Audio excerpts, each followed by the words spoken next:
Captain's log. Star date, not really sure. After recovering from the initial crash landing on this planet by completing all steps in the recovery kit, I've established a presence in orbit around the planet, and by launching a number of satellites into local space, I've learned quite a bit about the system I'm stranded in. After extensive analysis, it's become abundantly clear that the problem presented before me to escape from this situation I find myself in is much more complicated than it first did with what is that noise? Colitis? Are you interrupting my monologue? A solar flare, huh? Heh, I've prepared for this.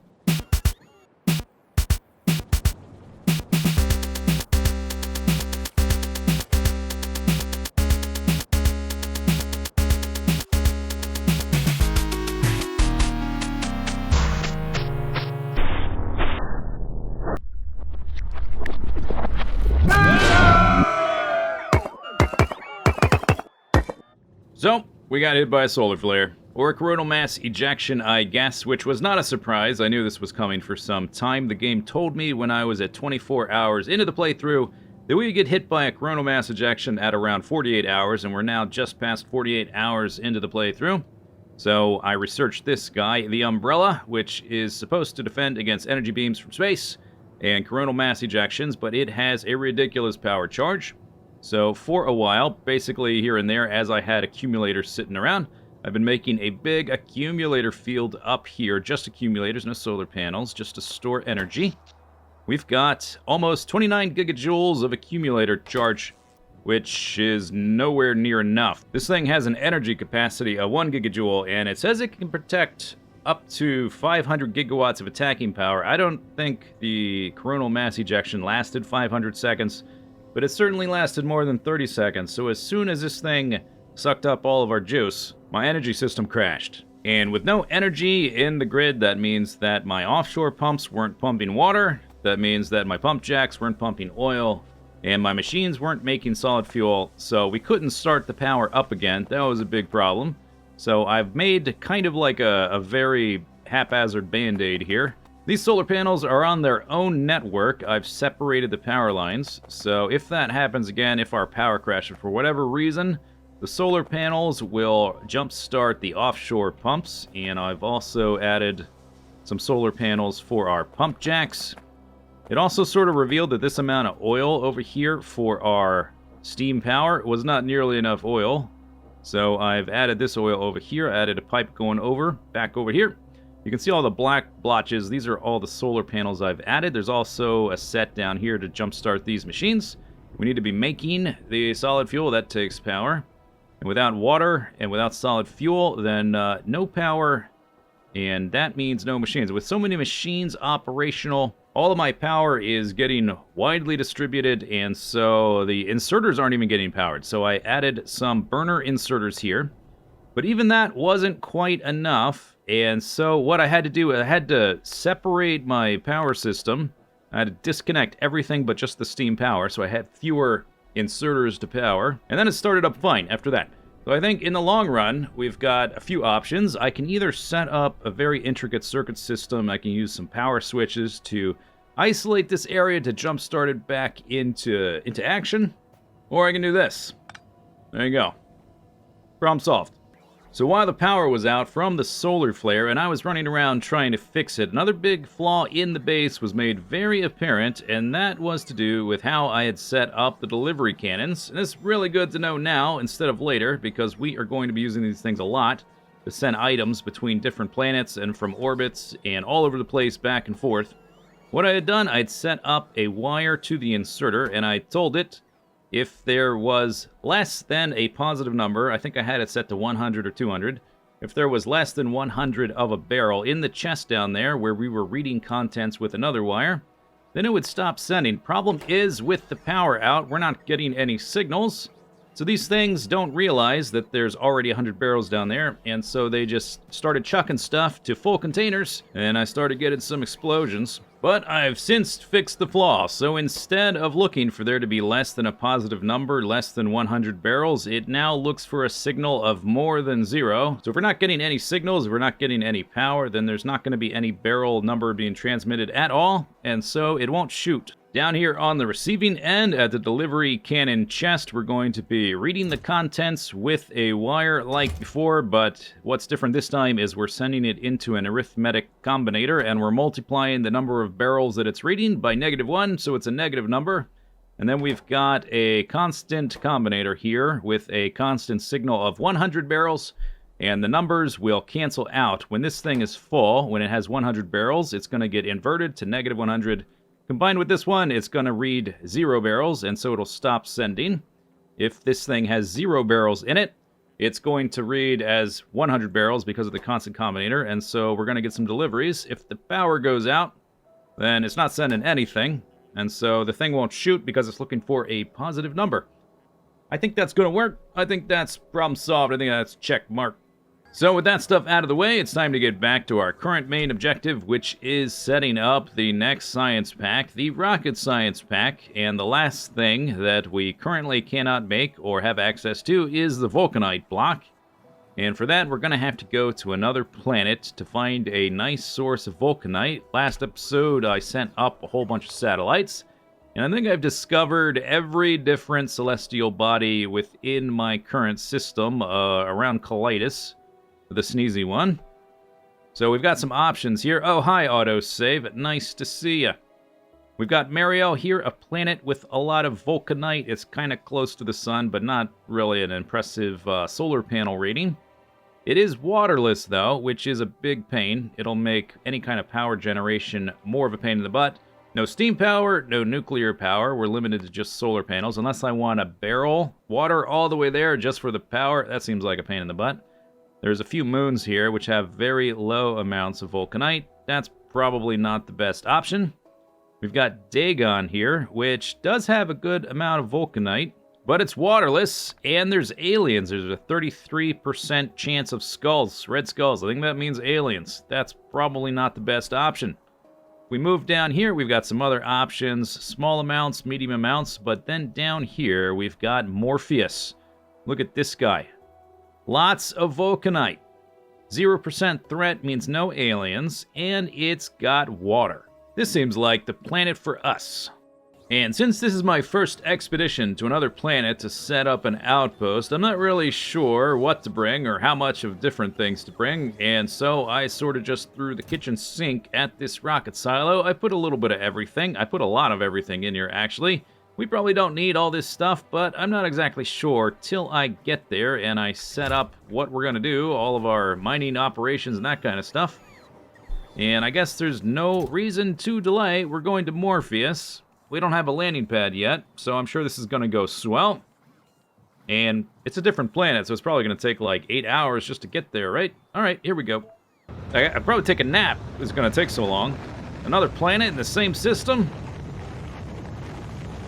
Here we go.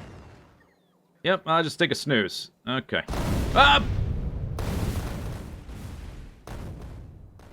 Maybe I did fall asleep. That's kind of what happens. You fall asleep, then you wake up, and you're somewhere else. Yep, okay, perfect. We'll need to set up some storage and organize all this stuff, and then I guess we'll take a look around. There you go. So I put down some solar panels and some accumulators, and I've stored everything in some containers down here by this lovely lakefront. Oh, it's so scenic. But unfortunately, it's going to be some time before we have any solar power to jumpstart our power network because Morpheus, the planet we just landed on, has a day-night cycle of 49 minutes.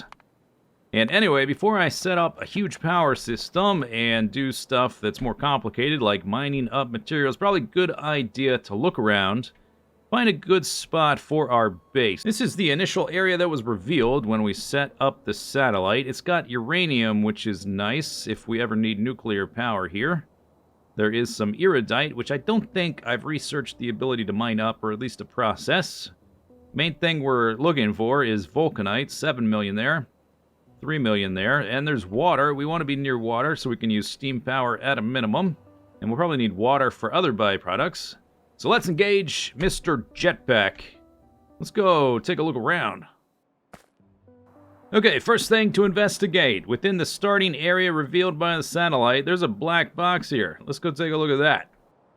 It's a pyramid. Oh my god. There's something in there. It's like a cave. It's filled with aliens. I did not bring any armor. I didn't bring hardly any of my weapons. Didn't bring a flamethrower. We're going to have to check back up on this. Maybe can I go in from the other side? Oh my god, I can't. Ha! Okay.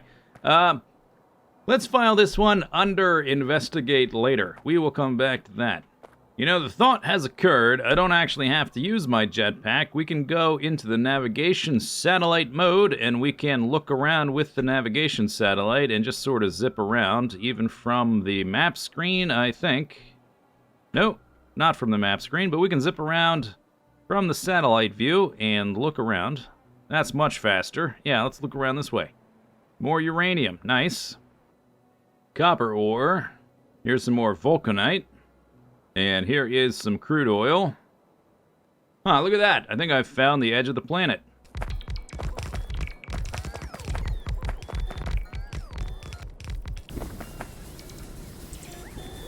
So I ended up exploring around the planet quite a bit, and unlike in vanilla, where the farther you travel away from your spawn point, the bigger the ore patches get, in space exploration, the opposite seems to be the case, where the farther I got away from what I assume is the center of the planet, the smaller the ore patches got, or at least they didn't get any bigger. This one is 5 million. That seems lower density than ones closer to where we started.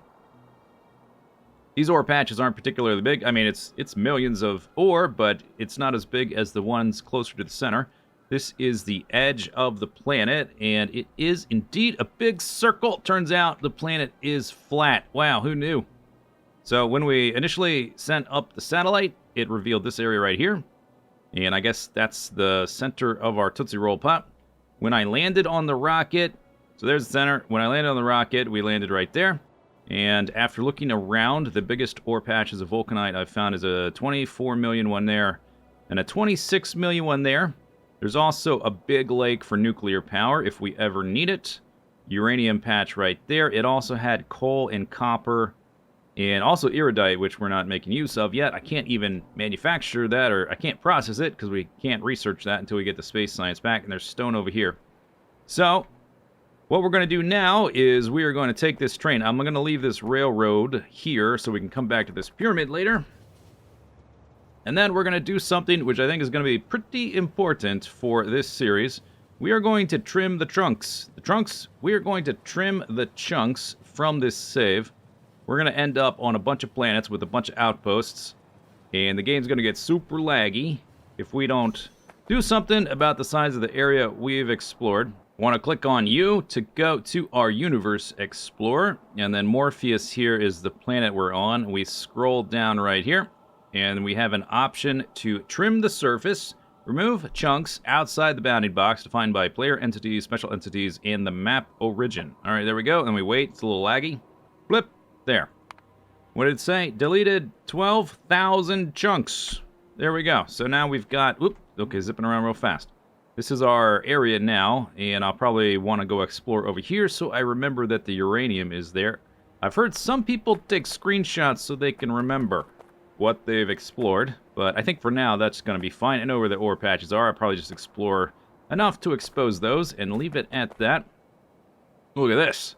Shiny new vulcanite. It looks so crispy. It looks like some Doritos or some Cheez-Its or something. Is it edible? That's probably a bad idea. I did not evolve to eat vulcanite. Probably should not try to eat vulcanite.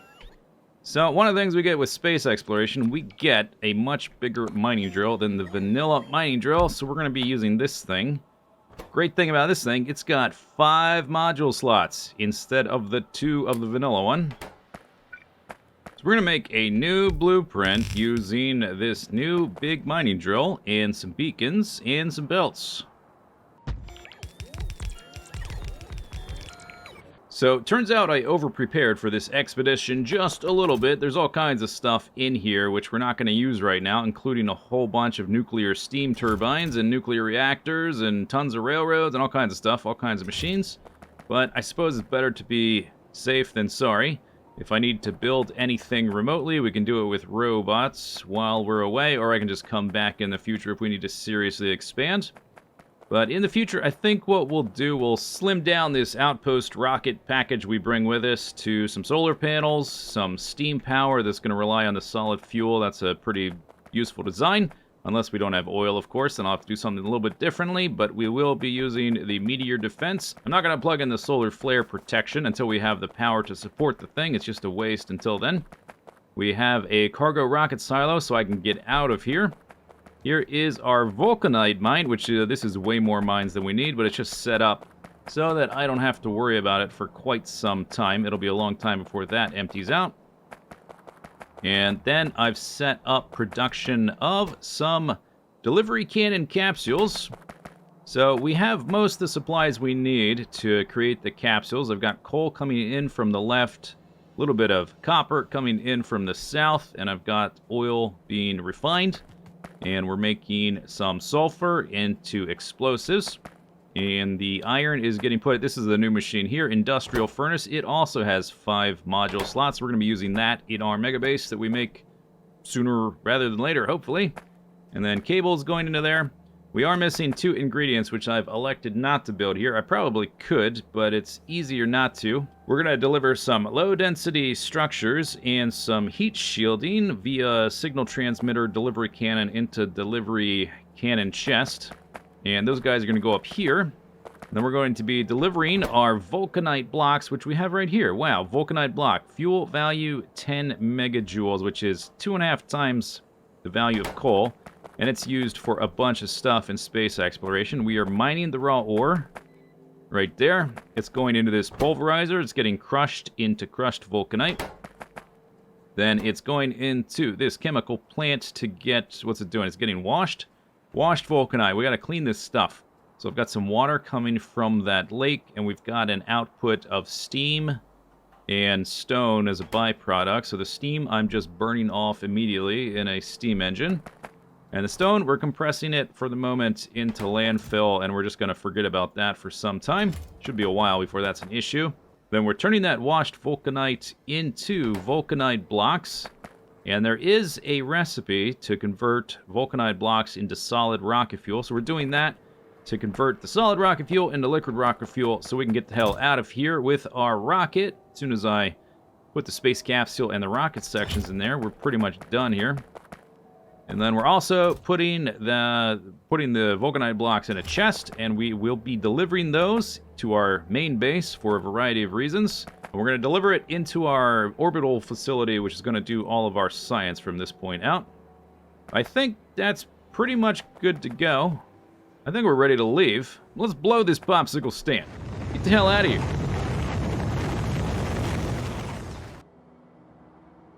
So now that we're back at the main base, I've redesigned the delivery cannon system so it's more expandable. Going to put the delivery capsules on their own belt on the bus, and then we will just add extra delivery cannons whenever I realize we need an extra thing sent to a different place. And as soon as we start sending the low-density structures and the heat shielding off to Morpheus for our vulcanite outpost, we'll be able to deliver the vulcanite blocks here. And also, I guess, into orbit for our science. We don't really need them here right away. We're going to need them in the long run, mainly for smelting until we get to some more advanced recipes, but mainly for the smelting. Default recipe is 1 iron ore in, 1 iron plate out, and it's like that for a lot of the smelting, for the basic recipes. But there are more advanced, more efficient recipes that include vulcanite blocks. So instead of 1 to 1, we get 8 to 12, or 2 to 3. So we get 50% more plates out, and in addition, we get to use these industrial furnaces, which have 5 module slots instead of the 2 with the vanilla electric furnace. That's going to make a gigantic difference in our future base. But we don't need that right now because I'm not gonna rebuild my existing smelting over here until we're ready to redo the whole thing. So the main reason we're going to need the vulcanite blocks is in space for science. So these are all the things we need to send to space. We've got 6 solid ingredients and 5 liquid ingredients. The heavy oil is not being barreled here because it's not on the bus in a pipe. It's over in that area, so that's just going to be delivered by robot, and we need very little of that to start out. So let's start with the heavy oil on the far left side of this line of delivery cannons, and then after that we will barrel up the different fluids we need, and then after that, you know, it occurs to me that this line of delivery cannons is already pretty long, and it's only going to get longer. Maybe there's a way that we can cut that in half and double it up. I'm trying to stay in between the substations here. And this design here with the delivery cannon capsules is oriented this way because when I made the test setup to try to tinker with this thing, I had the delivery cannons on the left, and it makes more sense. Let's just rotate that 180 degrees. Then we will run the belt down the middle, and that gives me room probably to fit 2 delivery cannons instead of just 1. Oh yeah, that is much better. So here is the setup, ready to get set up, ready to get supplied. All the different delivery cannons. We got the iron plates, the copper plates, we've got the steel plates, we've got glass, we've got bricks, we've got plastic. That sets all those guys up. Then we need to connect up the liquids going down below. I've already set up the heavy oil there because it's already been barreled previously off to the left. There's the water, there's the lubricant, and then here is petroleum gas, and then right there is sulfuric acid. Let me just make sure they're all getting made. Oh, right, we need to give them some inserters. I guess we'll just go ahead and use stack inserters. Sure, why not? A little bit of speed. We can adjust their speed later with speed modules if we need them, although I sort of doubt we do. With the current version we're going with the 90 science per minute, that should be sufficient, I think. All those guys are set up. Okay, so then we need the low-density structures and the heat shielding to head off to Morpheus so that we can make delivery capsules there. And then we can bring the vulcanite block back here and also into space where we will also need that for our science. Ooh, we're up and running. Let's see. Yep, that's made. That's made. That's made. That's made. Looks like they're all getting made. Fantastic. We're ready to go. So, that's going to be it for this episode. Next episode, we're going back into space. That's right, we're going into space. We're going to set up our space science. We're going to get to research all this stuff. Everything here that's in yellow, I'm pretty sure we'll be able to research next episode, all of it. Bam!